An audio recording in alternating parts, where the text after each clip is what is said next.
which is why I just put a little bit of makeup on, a little bit of makeup, a little bit of makeup, just a casual background, casual warm lamp background. That is also why I'm a little bit out of breath right now, because I was trying to escape him biting me. Anyway, we will get to the point of letting you know why he is so bitey and why I can't really do anything about it.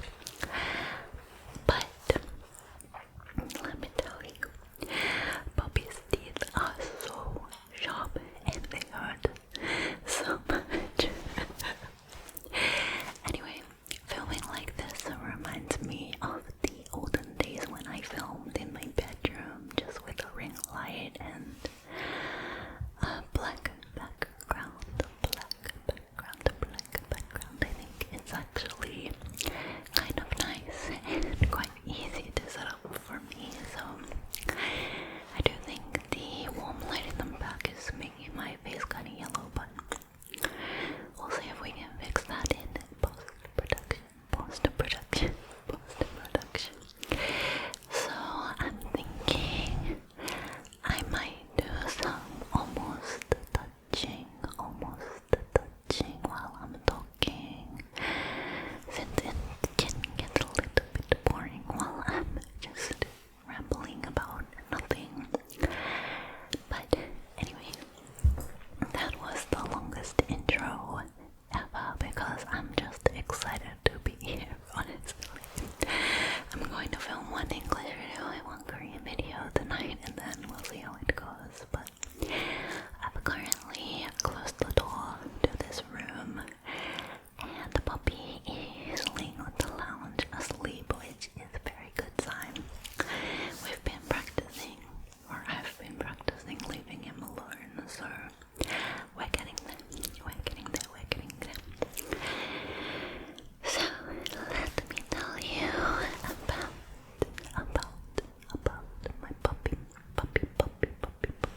Spaniel from Wales. Now, so yes, he is a purebred Welsh Springer Spaniel. However, I did not buy him. Okay, adopt, don't shop. Adopt, don't shop. Adopt, don't shop. So what happened was that my family members, I'm not gonna go too detailed just for privacy reasons, but my family members are vet nurses and they work in vet clinics, and they have colleagues and ex-colleagues who obviously love animals. One of them is a breeder. Okay, she breeds. Her and her family breed Welsh Springer Spaniels. But little Cody was born with a cleft palate. So if you don't know what that is, because I did not the first time I heard it, I had never heard of it.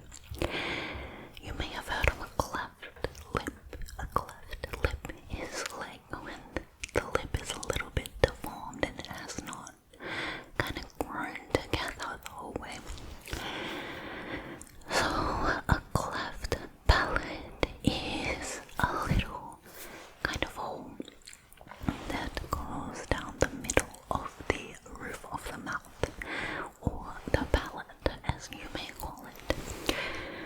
So basically you have two parts of you when you're being formed, and it didn't go all the way together in the middle, so it was still open.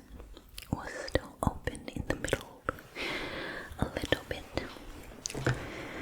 So it was very hard to keep him alive because they cannot create suction when they're trying to drink milk. So most cleft palate puppies do not make it, unfortunately, because they cannot get enough nutrients and food to stay alive, which is very sad. But little Cody, whose name back then was Finn, I think. I didn't like that name, so I changed it to Cody, but anyways. So he went to kind of a specialist cleft palate person who looked after him for a couple of months. And then my family members took over taking care of him and just kind of making sure that he could grow and get all the food and nutrients that he needs. And basically, like, the breeder was not going to take care of him and had just been neglecting him when he was there, just leaving him in a cage and kind of just paying no attention to him, which is really sad. So my family members took him and they're like, do you want a puppy? Because this situation, like, the thing is, my partner and I had been looking for a cat, but he is very allergic to cats. He just became allergic all of a sudden in like 2017, I think it was. Like, he was fine his whole life. He used to sleep with our cat, like our family cat, like on his face, and he was fine. And then one day we went to a cat cafe and he couldn't breathe, so we got out of there, and he has been allergic to cats like really badly ever since. So we were looking for a hypoallergenic cat, which doesn't come down to many breeds. So we were looking at Russian blues and Siberian cats, and we found a Siberian cat breeder in Sydney, and we went to her house, and unfortunately he was still allergic to Siberian cats, which are meant to be hypoallergenic, but it's never 100%. It's never 100%. So I think his allergies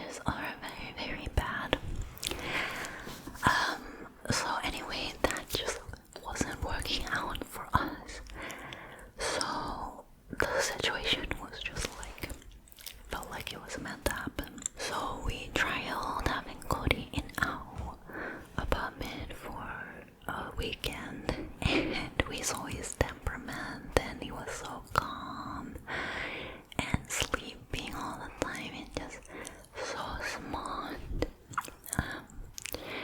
And we decided that we will take him because we've always wanted a dog, and like you can't just wait forever.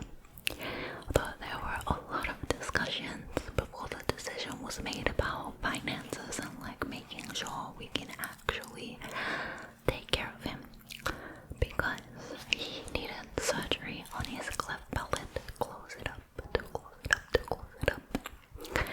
because he kept getting like grass and sticks and food up in the roof of his mouth, which was causing infections, which is not good. That's not good, not good, not good,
has grown a lot, which I think is good. Like when we got him, he was 8 kilograms, and now he's 11 kilograms.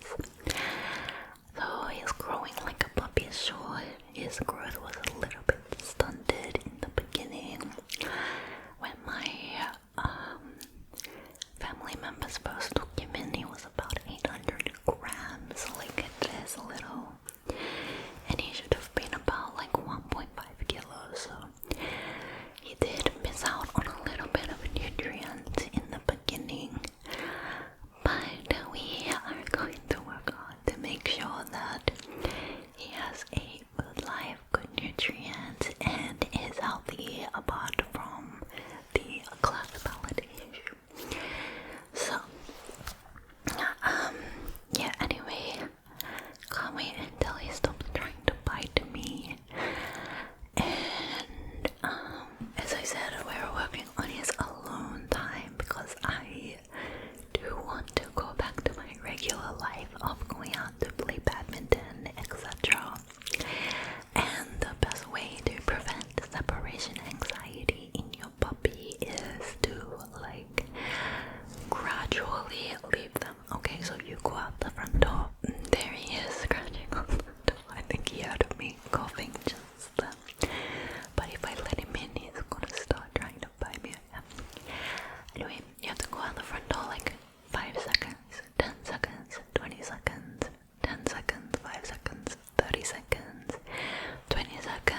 like, I don't know, it's just so scary, and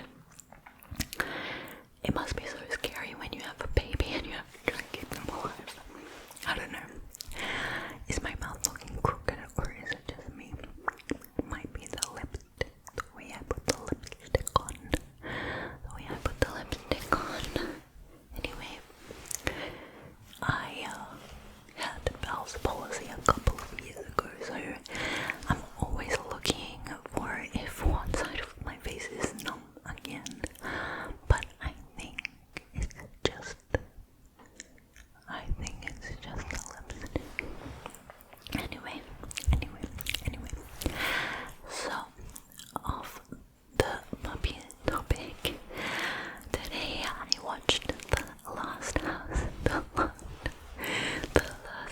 which is a new movie on Netflix. I don't know if you have heard about it, but the reviews are absolutely horrible. And I did see the reviews before I watched it, but my bun wanted to watch it, so I was like, okay, let's see what it's like. It has Greta Lee, who was in Past Lives. I don't know if you watched that movie, but it was pretty popular. And let me just say, first of all, trigger warning if you love dogs. I won't say any more than that, and let's just say I was crying my ass out. And it was just so unrealistic to me. Like, there were just so many points where I was like, that would never happen, that is not possible, you know. And then I searched more reviews after, and people are actually wondering whether the script was made with AI, because it was just like, not the script, but like the plot of the movie, because they're like, this is so all over the place and doesn't make any sense. So yeah, it was interesting. Could have been better. It was very random, and yeah, that's all I've got to say. And then lately I've been watching Bloody Game X, which is a Korean variety show, like a game puzzle show, and that's really fun to watch. I recommend it. There is like places you can watch it with English subtitles, so I do recommend that one. It is like it's meant to be puzzle games, but I feel like they play so many card games and number games like that are so boring.